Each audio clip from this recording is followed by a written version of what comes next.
दोस्तों हम फिर से लेकर आ चुके हैं आप लोगों के लिए सुबह की सभी ताज़ा और बड़ी खबरें। एक एक कर आपको सारी खबरों की जानकारी देंगे आज देश दुनिया में क्या कुछ हो रहा है।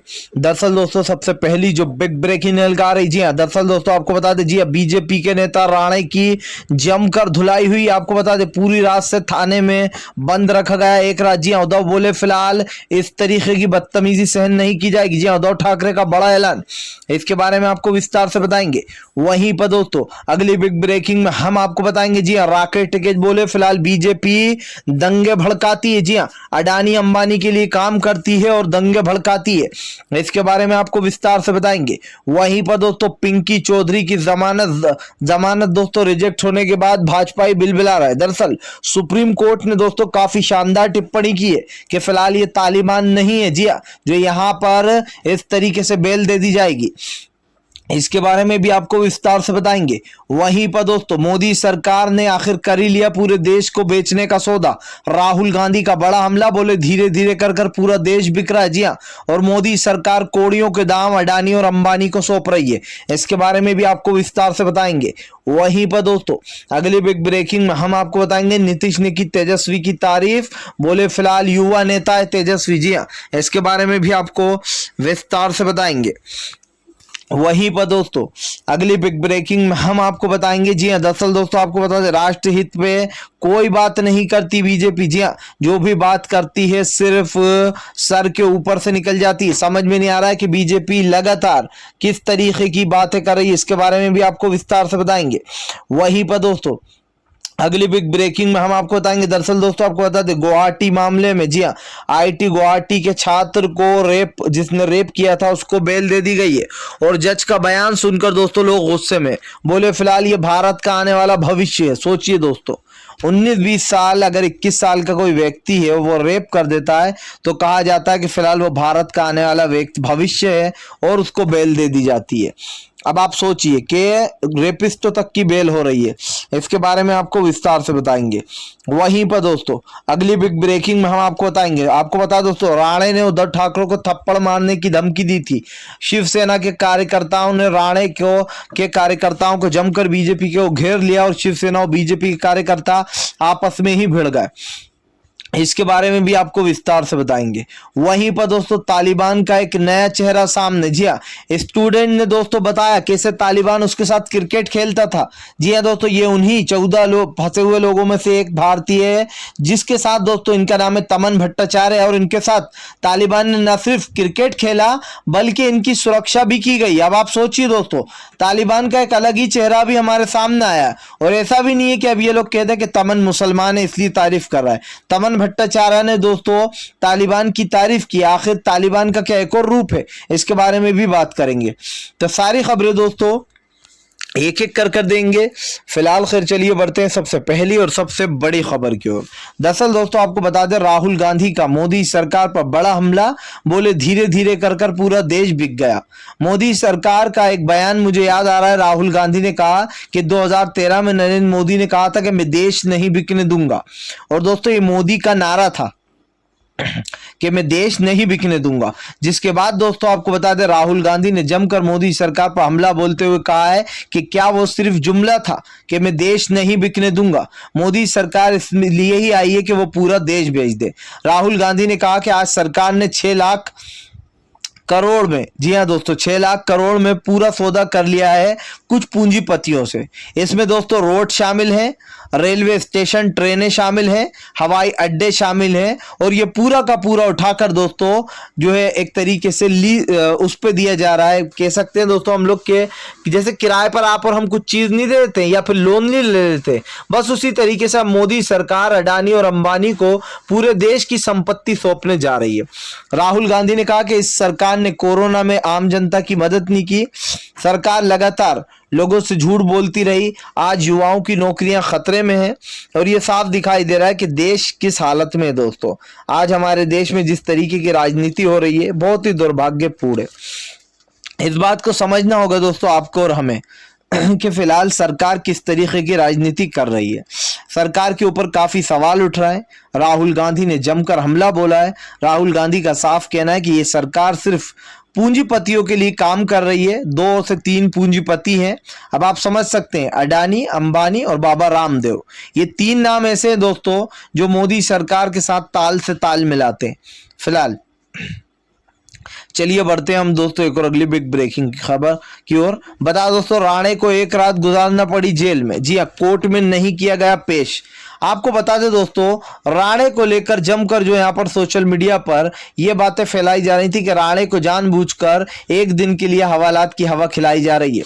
उनको जानबूझकर कोर्ट में पेश नहीं किया गया। दरअसल दोस्तों, राणे ने उद्धव ठाकरे को थप्पड़ मारने की बात बोल दी थी, जिसके बाद शिवसेना ने जो है यहाँ पर अपना रौद्र रूप दिखाते हुए राणे के खिलाफ पुलिस की कार्रवाई की।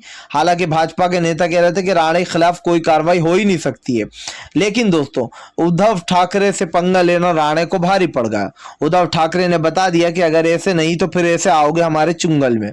आपको बता दोस्तों, राणे की गिरफ्तारी की गई है। गिरफ्तारी के साथ साथ शिवसेना ने साफ कर दिया कि फिलहाल अगर इस तरीके की आवाज उठाई या फिर इस तरीके से किसी का अपमान किया गया। अब आप सोचिए दोस्तों, अगर कोई मोदी सरकार के बारे में ऐसा बोल देता कि मैं थप्पड़ मार दूंगा मुंह पे, तो दोस्तों मैं लिख के देता हूं अब तक 1000 से भी ज्यादा FIR हो चुकी थी। और ये कौन कराते? बीजेपी के कार्यकर्ता। अब जब यही बात उद्धव ठाकरे के लिए बोली गई है कि थप्पड़ मारूंगा मुंह पर, तो दोस्तों क्या कार्रवाई नहीं होना चाहिए? आप महाराष्ट्र के CM को बोल रहे हो, ये कोई आम इंसान नहीं है कि चलता फिरता जिसको बोल दिया कि थप्पड़ मार दूंगा। आप एक CM को बोल रहे हो, मुख्यमंत्री को बोल रहे हो कि फिलहाल मैं मुंह पर थप्पड़ मार दूंगा। बताइए, ये लैंग्वेज है दोस्तों बीजेपी की, और ऐसी लैंग्वेज हमने कई बार सुनी है।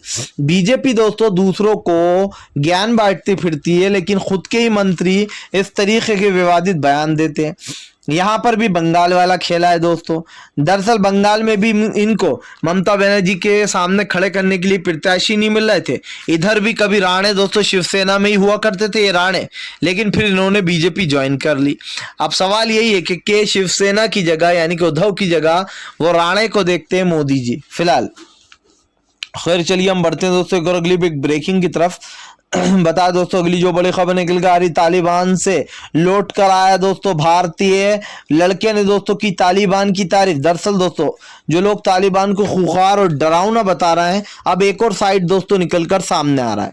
दरअसल दोस्तों आजकल हम जहां पर भी मीडिया पे देख रहे हैं, वहां पर अफगानिस्तान और तालिबान, बस ये 2 चीजें ही चल रही हैं। लेकिन दोस्तों अब तालिबान से लौट कर आया एक भारतीय लड़के ने दोस्तों, जिसका नाम है दोस्तों तमन भट्टाचार्य, उसने तालिबान की तारीफ कर दी है। तो आखिर दोस्तों तालिबान की तारीफ में तमन भट्टाचार्य ने क्या बोला है, चलिए आपको बताते हैं।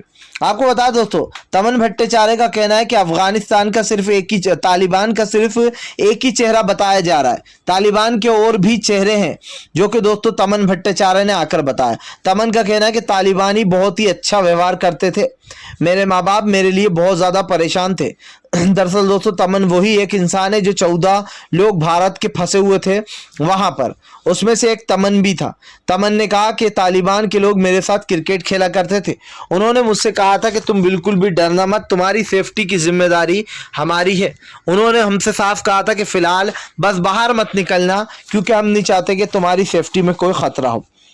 उसके बाद तमन भट्टाचार्य ने बताया कि तालिबानी मेरे साथ रोज क्रिकेट खेला करते थे, हम और वो मिलकर दोनों क्रिकेट खेला करते थे हम लोग, और बहुत मजा आया करता था। मैं उन लोगों का भगवान का शुक्रिया अदा करता हूँ और उन लोगों का भी शुक्रिया अदा करता हूँ कि उन्होंने इस मुश्किल दौर में मेरी जो है यहाँ पर प्रोटेक्ट किया मुझे, और मैं अपने माँ बाप के पास सही सलामत लौटकर वापस आ पाया। तो दोस्तों तमन भट्टाचार्य जो है दोस्तों, उन्होंने कहीं ना कहीं तालिबान की तारीफ कर दी और बता दिया उन लोगों को कि तालिबान का एक और चेहरा भी। अब देखिए दोस्तों, कहते हैं कि हर इंसान के 2 चेहरे होते हैं। हो सकता है दोस्तों कि तालिबान ने कहीं ना कहीं जो यहाँ पर तमन भट्टाचार्य की जो मदद की है वो सच्चे दिल से की हो। अब जो भी है दोस्तों, लेकिन कहीं ना कहीं ये देखने को लोगों को मिला है, क्योंकि लोग खूंखार के नाम से ही जानते हैं तालिबान को। अब तमन ने भट्टाचार्य ने जो तालिबान की तारीफ की है, बेशक उससे कई लोगों को कुछ और सोचने में आसानी होगी। फिलहाल चलिए हम बढ़ते दोस्तों एक और अगली बिग ब्रेकिंग की तरफ। बता दोस्तों अगली जो बड़ी खबर निकल कर आ रही, जो लोग पिंकी चौधरी को जमानत दिलाने की बात कर रहे थे, जो अंधभक्त पिंकी चौधरी के लिए झंडे ले लेकर खड़े थे कि पिंकी को तो जमानत दिलाकर रहेंगे दोस्तों, अब वो पिंकी चौधरी की बैंड बज गई है। आपको बता दें दोस्तों, हाईकोर्ट ने पिंकी चौधरी को जमानत देने से मना कर दिया। आपको बता दें दोस्तों, हाईकोर्ट का कहना है कि फिलहाल ये तालिबान नहीं है। जी हाँ, हाईकोर्ट ने दोस्तों कड़ी टिप्पणी करते हुए कहा है कि ये तालिबान नहीं है जो यहाँ पर इन जैसे नफरतू चुंटुओं को अग्रिम जमानत दे दी जाए। दरअसल दोस्तों पिंकी चौधरी फरार है, लेकिन उसने अपनी अग्रिम जमानत लगाई थी, जिसके बाद उसकी अग्रिम जमानत को दोस्तों रद्द कर दिया गया और कहा गया कि फिलहाल पिंकी चौधरी को सर्च किया जाए और ये तालिबान नहीं जो इन जैसे लोगों को अग्रिम जमानत दे दी जाए। अब आप समझिए दोस्तों, पिंकी चौधरी गायब है, पुलिस के हाथ में पिंकी आ नहीं रहा है। सवाल यही है कि पिंकी चौधरी जब दोस्तों गायब हो गया, उससे एक चीज तो साफ है कि फिलहाल पिंकी जबरदस्त तरीके से दोस्तों बुरी तरीके से घिर चुका है। और ये बात साफ है कि फिलहाल आज जो चल रहा है देश में, जो हो रहा है, उससे कहीं ना कहीं दोस्तों मोदी सरकार घिर चुकी है। और पिंकी चौधरी दोस्तों जो कि हिंदू सेना का एक व्यक्ति है, जो कि मोहम्मद को गाली बक रहा था, मुसलमानों के धर्म को गलत बता रहा था, जैसे नफरती चिंटू को दोस्तों ऐसा ही होना चाहिए। मैं तो कहता हूं इसको जेल में लंबा पटकना चाहिए ताकि इसकी अकल के ढक्कन खुल जाए, क्योंकि जब से बीजेपी आई है इन लोग को लगता है इनके बाप का राज चल रहा है, हम जो भी कड़वे बोल बोलेंगे हमें जेल नहीं होगी, हम आराम से बाहर घूमते रहेंगे, कोई हमारे ऊपर कोई कार्रवाई नहीं करेगा।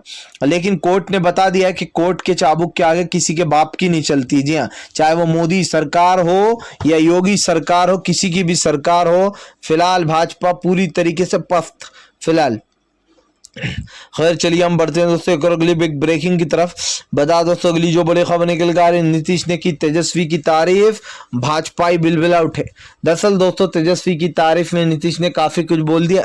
नीतीश का कहना है कि तेजस्वी यादव एक युवा नेता है और उन्हें देखकर उन्हें अच्छा लगता है, उनके भाषण भी अच्छे होते।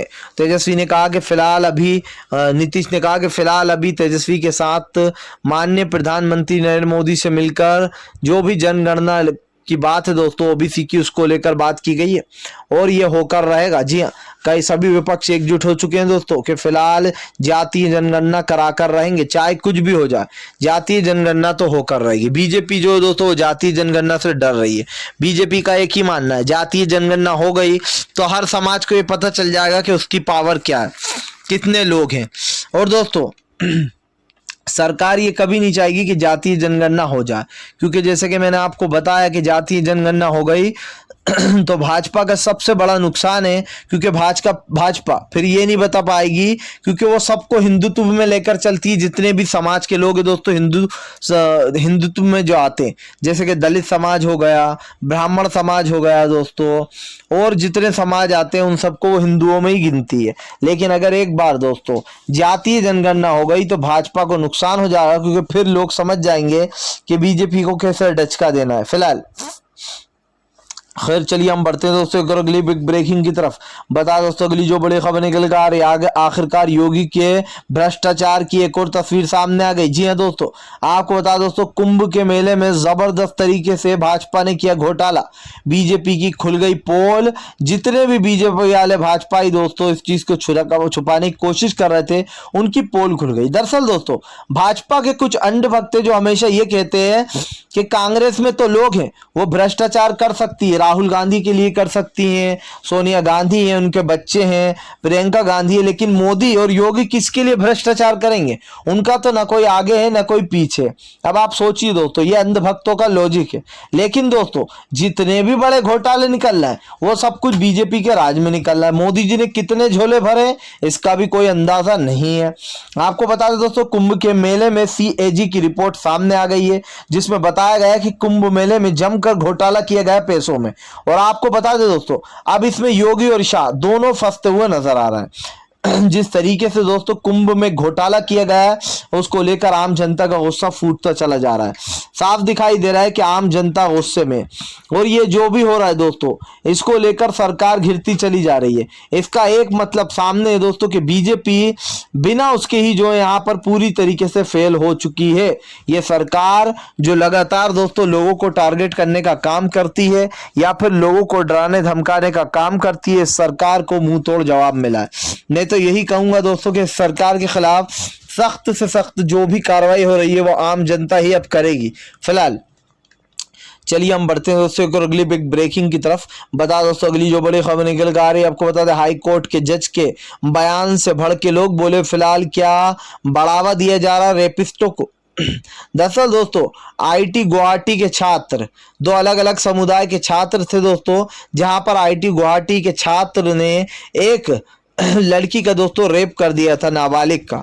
और दोस्तों न सिर्फ रेप किया गया बल्कि उस लड़की को उसके बाद हॉस्पिटल में दाखिल करना पड़ा। जिसके बाद दोस्तों बयान जो निकल कर आया है दोस्तों, अजीत बोरा नाम है इस जज का, और इन जज साहब का कहना है कि फिलहाल ये हमारे देश का आने वाला भविष्य है। जी हाँ, दोनों की बातें सुनकर ये लगता है कि फिलहाल सबूतों के साथ कोई छेड़खानी नहीं की गई है। अब सवाल ये उठता है दोस्तों कि ये कहकर उसको बेल दे देना कि फिलहाल ये देश का आने वाला भविष्य है, यानी कि क्या आप लोगों को ये बढ़ावा दे रहा हो कि वो आने वाले समय में भी जो रेप जैसी कथित गंभीर घटनाएं करें दोस्तों, या फिर इन जैसे जो आरोप हैं उनको छोड़ा जा रहा है। अब आप सोचिए दोस्तों, एक आम इंसान जो बेचारा कुछ भी नहीं करता, उसके बाद भी उसको जेल जाना पड़ता है, और नहीं करते हुए दोस्तों फिर भी 8, 10, 15 दिन उसको जेल में बिताने ही पड़ते हैं। लेकिन दोस्तों एक इस तरीके के रेपिस्टों को जल्द से जल्द न सिर्फ बेल दे दी जाती है बल्कि इनका प्रोत्साहन और बढ़ाया जाता है कि जाओ बेटा, अब की बार तो तुमने एक का किया था, अगली बार 2 का रेप कर आना। जी हाँ, और ये बयान दोस्तों साफ दिखाई देते हैं कि ये कहना कि भैया जाओ, ये हमारे देश का आने वाला भविष्य है, इसका क्या मतलब होता है। एक लड़की के साथ रेप कर दिया जाता है और आप इस तरीके का बेतुका बयान देते हैं जज साहब, तो दोस्तों फिर ऐसे जज के बारे में क्या सोच होगी, आप खुद सोचिए। फिलहाल चलिए दोस्तों हम बढ़ते हैं एक और अगली बिग ब्रेकिंग की तरफ। बता दोस्तों अगली जो बड़ी खबर निकल कर आ रही, जी हाँ, दरअसल दोस्तों आपको बता दें शिवसेना भड़की, बोले फिलहाल बीजेपी में इसी तरीके के नमूने भरे पड़े। जी हाँ, जो बिना सोचे समझे कुछ भी बोल देते, राणे के खिलाफ सख्त से सख्त कार्रवाई होगी। बीजेपी वाले हैं जो उसको शेयर दे रहे हैं। आपको बता दोस्तों उद्धव ठाकरे को थप्पड़ मारने के बयान पर जमकर घिर गए। जी हाँ, और इसको साफ साफ दिखाई दे रहा है कि राणे को लेकर शिवसेना इस बार कड़ा रवैया अपना चुकी है कि फिलहाल राणे के ऊपर सख्त से सख्त कार्रवाई की जाए। आपको बता दोस्तों लगातार घिरती जा रही मोदी सरकार। फिलहाल खैर चलिए हम बढ़ते हैं दोस्तों एक और अगली बिग ब्रेकिंग की तरफ। बता दोस्तों अगली जो बड़ी खबर निकल कर आ रही, जी हाँ, दरअसल दोस्तों आपको बता दें तस्लीम उर्फ भूरा ने खोले दोस्तों भाजपा के ढक्कन और सारे राज। दरअसल दोस्तों कल एक बेंगल यानी कि कल एक चूड़ी वाले की जमकर इंदौर के गोविंद नगर में पिटाई की गई। पिटाईकर्ता को दोस्तों कुछ हिंदू संगठन के लोगों ने जमकर मारा। जब लोगों ने हंगामा किया दोस्तों, तब उसके खिलाफ कहीं जो यहाँ पर एफआईआर दर्ज की गई। अब सवाल ये दोस्तों कि जिन लोगों को मारा गया, जिस लड़के को पीटा गया, उसके खिलाफ ही जो यहाँ पर दोस्तों जो सरकार है यानी कि जो शिवराज की सरकार है, शिवराज मामा की, उन्होंने उस लड़के के ऊपर ही उल्टा केस दर्ज कर दिया। ये केस दर्ज कर दिया कि लड़का जो है लड़की को छेड़ा था और उसके पास 2 फर्जी आधार कार्ड भी मिले। अब जरा दोस्तों तस्लीम ने पूरी तफ्तीश से सच्चाई बताई। तस्लीम का कहना है कि जब वो जवान मतलब छोटे थे तब उनका भूरा नाम से पहले का जो था दोस्तों, पहले उनका भूरा नाम से एक आईडी बना दिया गया था, लेकिन उनका भूरा नाम नहीं बल्कि तस्लीम नाम था। तो उनका कहना है उन्होंने भूरा नाम के बजाय तस्लीम नाम से ही जो है अपनी आईडी बनवा ली, क्योंकि वो नाम जो था वो उनका बचपन का था और बचपन में उनको भूरा भूरा बोलते थे लोग, तो लोगों ने उसी नाम से बना दी। लेकिन अब तस्लीम ने बताया कि उन्होंने तस्लीम उर्फ भूरा के नाम से नई आईडी बनवाई है। तो अब दोस्तों मुझे एक बात ये समझ में नहीं आ रही है कि अब कौन सी फर्जी आईडी हो गई, तस्लीम उर्फ भूरा, दोनों उसी के नाम है दोस्तों। और बीजेपी क्या कह रही है कि उसके पास 2 ऐसे फर्जी आधार कार्ड निकले। सवाल यह है दोस्तों कि कोई फर्जी आधार कार्ड सामने वाले के पास निकले नहीं है, लेकिन आप गलत अफवाहें फैला रहा हो। एक तरफ जो यहाँ पर नरोत्तम मिश्र कहते हैं कि फिलहाल लड़का जो है महिला को चूड़ी बेच रहा था, जिसके बाद उसने महिला को चूड़ी बेची। जब महिला चूड़ी के पैसे अंदर लेने गई, बाहर उसकी बच्ची थी, तो तस्लीम नाम के इस युवक ने उस बच्ची को छेड़ दिया।